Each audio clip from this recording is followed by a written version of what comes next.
오늘은 하나님께 쓰임받는 사람들이란 제목으로 말씀을 잠깐 드리려고 합니다. 여러분, 중국은 우리나라 역사에 비해서 훨씬 오래전에 기독교가 들어왔습니다. 이제 우리나라는 한 140년 정도밖에 안 돼요. 그러나 중국은 이미 AD 5세기경에 중국에 기독교가 들어왔어요. 비교가 안 될 만큼 오랜 역사를, 기독교의 역사를 갖고 있다니까요. 그럼에도 불구하고 우리나라에 비해서 중국의 기독교가, 교회가 왜 이렇게 발전하지 못하고 쇠퇴했는가? 왜 지금 수많은 선교사들이 중국 땅에서 선교를 못하고 그들이 다 추방되어서 눈물을 흘리고 있는가? 여러 가지 이유가 있지만 가장 큰 이유는 중국의 교회들이 지도자들을, 사람들을 잘못 세웠기 때문이라는 거예요. 여러분, 역사에 보면 중국에서는 돈을 번 사람들 대부분이 아편 장사를 했습니다. 그렇게 부도덕하게 돈을 번 사람들이 교회에서도 중요한 일꾼으로 선택됐던 거예요. 그래서 한편으로는 아편 장사에서 돈 벌고, 교회 와서는 교회 섬긴다고 폼 잡고 일하고, 그러다 보니 교회가 발전하지 못한 거예요. 성장하지 못한 거예요. 결국 공산당이 들어오면서 교회는 문을 닫게 되었고 복음을 마음대로 전할 수 없는 그런 나라가 되었던 거예요. 우리가 잘 아는 러시아도 마찬가지입니다. 여러분, 러시아 한번 가보십시오. 정교회라가 그래가지고 이 캐톨릭과 쌍벽을 이룰 만큼 러시아의 기독교 역사는 얼마나 오래되고 그 교회가 얼마나 아름답고 멋있는지 몰라요. 그러나 지금은 그 교회들이 다 쇠퇴했어요. 러시아의 기독교는 무너지고 말았습니다. 왜냐하면 그 당시 국가재산의 절반 이상이 교회에 속하게 되었고, 교회 지도자가 된다는 것은 불을 손에 걸머쥐는 것과 마찬가지였다는 거예요. 다시 말해서 중직을 맡아서 하나님을 잘 섬기는 것이 아니라 자신의 이득을, 물질을 취득하기 시작했다는 거예요. 그래서 결국에는 러시아가 교회의 타락을 불러오게 됐고, 공산당 치하에서 70년간 교회는 고통을 당하고 말았던 거예요. 이것이 역사가 가르쳐주는 교훈이라 이 말이에요. 다시 한번 말씀드립니다. 교회가 준비되지 못한 사람, 올바른 하나님의 사람을 세우지 못했을 때는 교회가 그만큼 손해보고 성장에 심각한 저해를 가져온다는 거예요. 그래서 사람을 바로 세우는 것이 얼마나 중요한지 몰라요. 그런 의미에서 오늘 성경 말씀 본문은 초대교회가 어떻게 그 당시에 사람을 세우게 됐는가, 매우 중요한 원칙을 우리에게 말씀하고 있는 것입니다. 초대교회가 점점 성장하면서 일이 많아지게 되었습니다. 사도들이 일을 감당할 수 없을 만큼 복잡한 일들이 생기게 되었다는 거예요. 그 중에 특별히 교인들 간에 히브리파 교인들, 헬라파 교인들, 그들이 그룹을 지으면서 네 편, 내 편 나누어지게 되고 갈등하기 시작했다는 거예요. 그래서 사도들은 이래서는 안 되겠다. 모든 교인들을 불러 모아놓고 오직 사도는 기도하고 말씀 전하는 것만 힘쓸 테니까 우리 교회가 사람을 세워서, 중직을 세워서 모든 일은 그분들께 맡기자. 이것이 사람을 세우는 원칙이었어요. 그러면 어떤 원칙으로 오늘 사람을 선택했는가? 오늘 본문 3절 말씀을 다시 한번 다 같이 크게 읽겠습니다. 잘 보세요. 여기에는 하나님이 말씀하시는 세 가지 원칙이 있어요. 시작. 형제들아, 너희 가운데서 성령과 지혜가 충만하여 칭찬받는 사람 7을 택해라. 우리가 이 일을 그들에게 맡기고. 잘 보세요. 여기 하나님이 말씀하시는 세 가지 원칙이 있습니다. 첫째로 다 같이 읽습니다. 첫 번째 기준, 시작. 하나님의 일에 쓰임받는 사람들은 뭐가 충만해야 돼요? 성령이 충만해야 돼요. 하나님의 일은 하나님의 영을, 하나님의 성령으로 충만한 사람이 하나님의 일을 하는 거예요. 내 생각으로 되는 게 아니에요. 내 아이디어로, 내 지식으로 교회 일을 하는 게 아니에요. 그러므로 여러분, 교회 일은 머리가 좋다고, 학벌이 높다고 교회 일꾼을 세우면 안 돼요. 머리 좋다고 교회 일을 하는 게 아니에요. 교회는 그 사람이 사회적인 소셜 포지션이 높다고 세우는 것도 아니에요. 교회는 그 사람이 돈을 많이 가지고 있다고 세우는 게 아니에요. 그런 걸 보고 세우는 게 아니에요. 하나님은 외모를 보시는 것이 아니라 중심을 보시는 하나님인 줄로 믿습니다. 스가랴서 4장 6절을 다 같이 읽겠습니다. 시작. 만군의 여호와께서 말씀하시되 이는 힘으로 되지 아니하며 능력으로 되지 아니하고 오직 나의 영으로 되느니라. 믿으시면 아멘. 하나님의 사람은 하나님의 영이, 성령이 충만해야 하나님의 일을 한다는 거예요. 그러므로 사랑하는 여러분, 이제부터 우리 선거를 시작하면서 내가 누구 잘 아니까, 우리 교구 사람이니까, 저 사람 좋은 대학에 나왔다며, 저 사람 뭐 돈 많이 있다며, 저 사람 말 잘하던데, 그렇게 해서 세우면 안 된다는 거예요.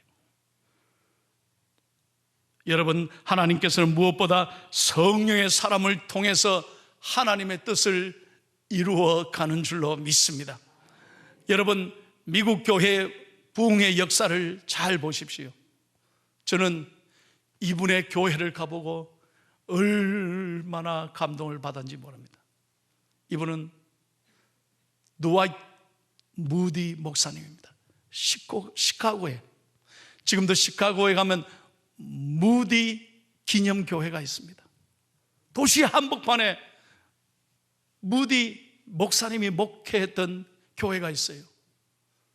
미국의 큰 자랑이고 미국 부흥의 역사를 일으켜온 무디 목사님. 그는 구두 수성공의 아들이었습니다. 너무 가난했어. 초등학교도 제대로 못 나왔다니. 그렇게 배운 것이 없는 목사님입니다. 하나님은 미국 역사에 보면 그렇게 무식했던, 배우지 못했던, 가난했던 무디 목사님을 통하여 오늘 미국의 역사에 큰 공헌을 하고 모두가 지금도 존경하는 무디 목사님이 됐다는 거예요. 한 번은 어느 지역에 부흥회를 열려고 하는데 강사를 선정해야 되는데 어떤 목사님이 무디 목사님을 추천하니까 다 목사님들이 반대하더래. 목사님들이 반대하더래. 그걸 왜 반대하느냐?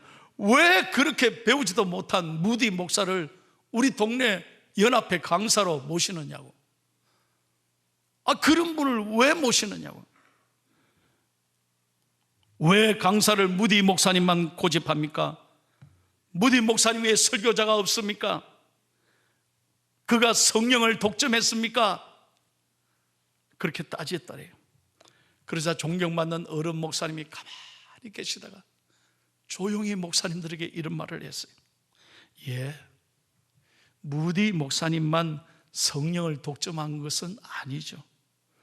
그러나 중요한 것은 이 시대에 성령님이 무디 목사님과 함께 하셔서 오늘 우리나라와 성도들에게 깊은 영향력을 주고 있다는 사실입니다.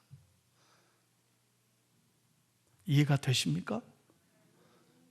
이 말씀에 젊은 목사들이 한마디 말도 못해요. 여러분, 하나님이 쓰시는 기준은 무엇입니까?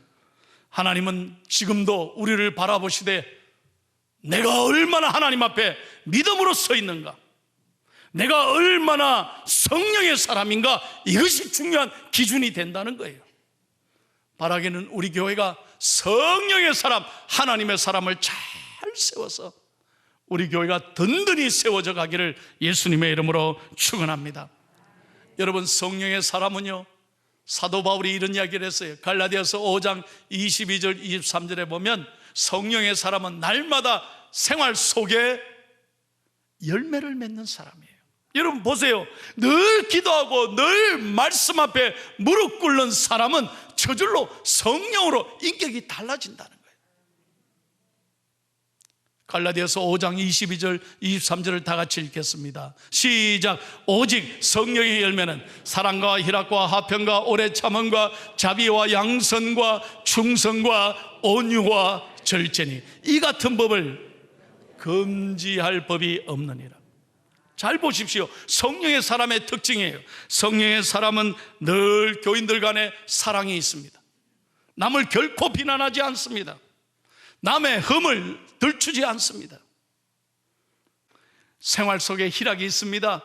여러분, 성령의 사람이 화내는 거 봤어요? 분노하는 걸 봤어요? 막 흥분하는 거 봤어요? 아니에요. 성령의 사람은 늘 기쁨이 있어요. 성령의 사람은 누구하고도 다투지 않습니다. 화평을 이룹니다. 그 사람 때문에 갈등이 잠잠해집니다. 혹 마음에 들지 않는 일이 있어도 오래 참습니다. 오래 참아요. 십자가를 생각하고 예수님을 생각하고 무슨 얘기를 들어도 오래 참는 거예요. 어려운 이웃들에 대하여 불쌍한 마음을 가지는 자비심이 있어요. 마음이 착하고요, 일을 맡기면 충성스럽게 감당하고 온유한 마음을 가지고 모든 사람과 원만한 관계를 이루며 말에나 행위에 있어서 셀프 컨트롤. 여러분, 성령의 열매 중에 특징이 뭐냐? 절제하는 사람이에요. 늘 자기 절제가 있어요.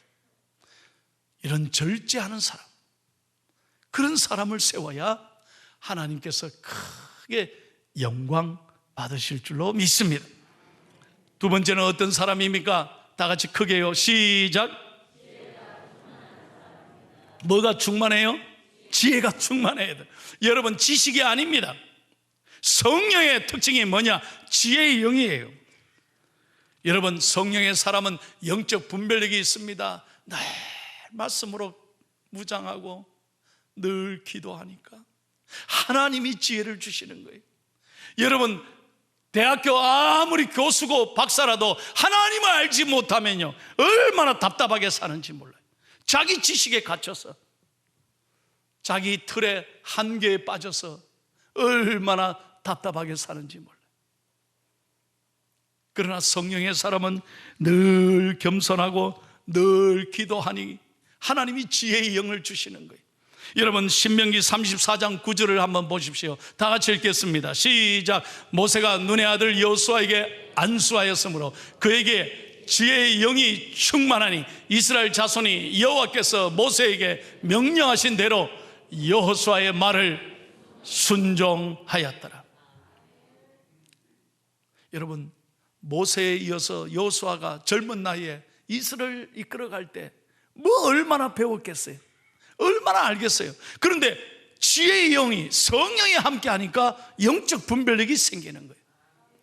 저는 지금까지 목회하면서 잊을 수 없는 권사님이 있어요. 제가 미국에서 목회할 때요, 그분을 만나면 얼마나 위로가 되는지 몰라요. 그분은 영어 한마디도 제대로 못해요. 초등학교밖에 안 나왔어요. 근데 자식 3명을 데리고 미국 이민을 온 거예요. 평생을 이 청바지 있지 않습니까? 청바지 재봉 일을 하면서 애들 3명을 키웠는데 교수, 사장, 그리고 한 분이 직업이 뭐 아주 로이어, 변호사. 아주 잘, 자식이 다 참 뛰어나게 잘 키웠어요. 그 비결이 뭔지 아세요? 영어 한마디 못하고 그렇게 배운 거 없어도 하나님이 기도하니까 지혜의 능력을 주시는 거예요. 그래서 자식들이 아무리 박사라도 어머니한테 가서 기도받으면 문제가 다 풀리는 거예요. 어머니 기도해 주세요. 그러니까 그 자식들이 다 힘을 얻는 거예요. 저도 그 권사님이 생각이 나요. 새벽기도 하루도 안 빠져요. 늘 앞에 나와서 기도하는데, 제가 목회하면서 어려움이 생기면요, 저한테 항상 와서 저에게 먼저 답을 가르쳐줘요. 여러분, 교회의 사람은, 교회의 지도자는, 하나님이 쓰시는 사람은 바로 지혜의 영이 가득한 사람이어야 될 줄로 믿습니다. 자기 마음에 들지 않는다고 시끄럽게 다투는 것은 결코 지혜로운 사람이 아니에요. 예수 믿는 사람이 융통성도 없고 늘 자기밖에 모르고 이기적이고 자기 생각만 옳다고 주장하는 사람이 어떻게 지혜의 사람이겠어요? 이런 비난을 받아서는 안 되는 거예요. 그래서 마지막 세 번째 기준을 말씀드리겠습니다. 성령의 사람은, 또 지혜의 사람은 어떠해야 된다고? 세 번째요. 시작. 예, 칭찬받아야 돼요. 하나님과 사람들에게 인정받아야 된다, 이 말이에요. 칭찬받는 사람은 첫째로 모든 일의 상황을 잘 분별하는 사람입니다. 자신이 어떤 일을 해야 되는지, 자신의 역할이 뭔지를 올바르게 영적인 분별력을 가지고 하나님이 기뻐하시는 일에 최선을 다하고, 하나님이 싫어하시는 일에는 절대로 가까이 안 하는 거예요. 그게 지혜의 사람이고 믿음의 사람인 거예요. 여러분도 잘 아시잖아요. 우리도 매년 결산합니다. 우리 해마다 결산이 있잖아요. 우리 인생에도 결산이 있어요. 반드시 결산할 때가 와요. 마찬가지로 우리 모두가 하나님 앞에 영적 결산할 때가 있는 거예요.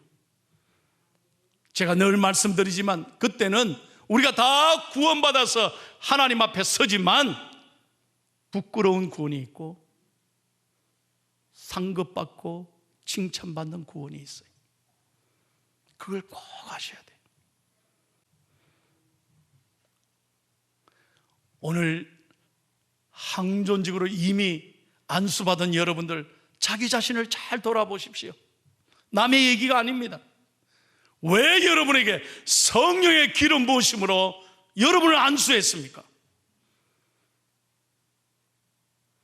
하나님이 기뻐하시는 삶을 살라고 장로님으로, 안수 집사님으로, 권사님으로 세우셨어요.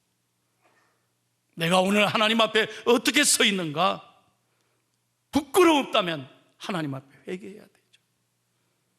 이 코로나를 겪으면서 여러분, 제가 당황하고 답답한 것은 세상에 놀러갈 때 다 놀러가면서, 음식점엔 다 가면서 왜 교회는 안 나오는 거예요? 뭐가 그렇게 두려워요? 우리 교회가 이렇게 방역 잘하고요, 이렇게 철저하게 여러분 준비해서 예배 다 드리도록 하는데, 항존직들이 제가 매주 출석을 여러분 보지 않아요? 뭐가 그렇게 두려워요?